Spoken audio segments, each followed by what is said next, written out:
可以去吃，我已经给你挂好号了，也给你老师请假了，等会儿我们就去医院。你在家里做饭，我跟爸爸去。你儿子说让你陪他去医院，我在家做饭，像礼拜六去上课那样子，行不行？你爸爸说谁去上班？哎呀妈，昨天真的咳得那么厉害。妈，你们看我的这个黑眼圈，昨天嘟嘟从12点钟开始咳嗽，咳嗽了到1点多，就停不下来的那种，特别严重。然后我问了他们老师，他们老师说白天在学校也没有咳嗽，就好奇怪。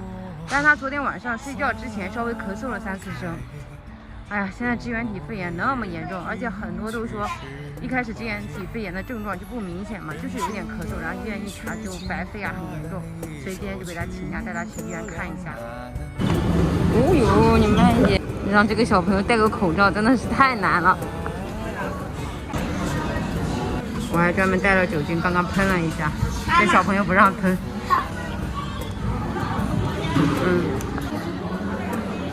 你张个嘴这样啊。去幼儿园是不是有肠胃哦，确实跟做核酸一样。嘟嘟没事啊，就以前喉咙里面弄一下啊。伸出来，我先看一下喉咙好不好？好的。啊，大家还不动，不动，等一下。去取药吧，要11点半才能取。带嘟嘟来西湖坐一下游船，嘟嘟从来没有坐过西湖的，反正药还要等1个多小时。晴天的西湖一样很漂亮。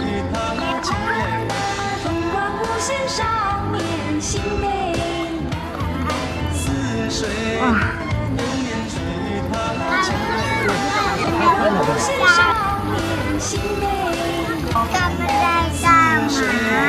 哇，这个游船的人排了那么长，2排。我们买这个，小心哦。我们现在到2楼来，这边这个船的2楼来看一看。好晒，雷峰塔。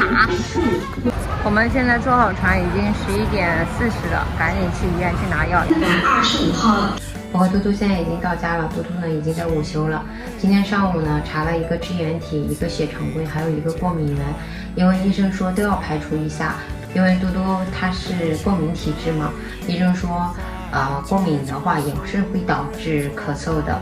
支原体的话，因为结果要到下午的3、4点钟才能出来，所以呢医生就跟我们说不用在这里等了，等到出血的结果出来，你们就可以回去了，然后再等过敏源的那个报告，因为过敏源的报告要3天才出来。如果说支原体的报告出来有问题的话，到时候他说你们再来医院就只能吃阿奇了。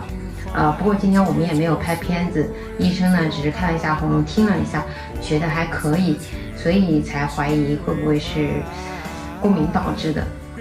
希望只是单纯的感冒了，或者是就是过敏导致的。如果是过敏导致的话，我们就规避一下过敏源就好了嘛。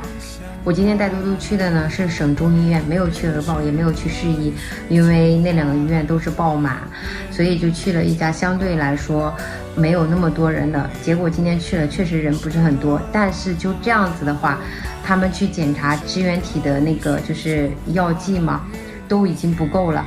唉，说真的，就是有的时候就特别想阴谋论一下，怎么亚运会一结束，这个东西这么严重，就感觉有点像之前武汉那个东西一结束，然后就新冠了。哎呀，这一次真的，而且都是小孩儿童，太糟心了。医生也说了，哪怕是现在查出来支原体是阴的，也不代表就没有感染啊，就说的人心更慌。嘟嘟的支原体的抽血结果呢已经出来了，是阴性。但是上午医生也说了，就算是阴也不代表没有感染。医生呢给他开了是那种中成药颗粒的，晚上的时候就给他吃着，先观察一下吧。反正过敏源的结果要等到礼拜5才能出来嘛，你就一起看一下，如果不行的话，周末就再去复查一下。希望今天晚上不要再咳得那么厉害了。好了，今天就先分享到这里吧，拜拜。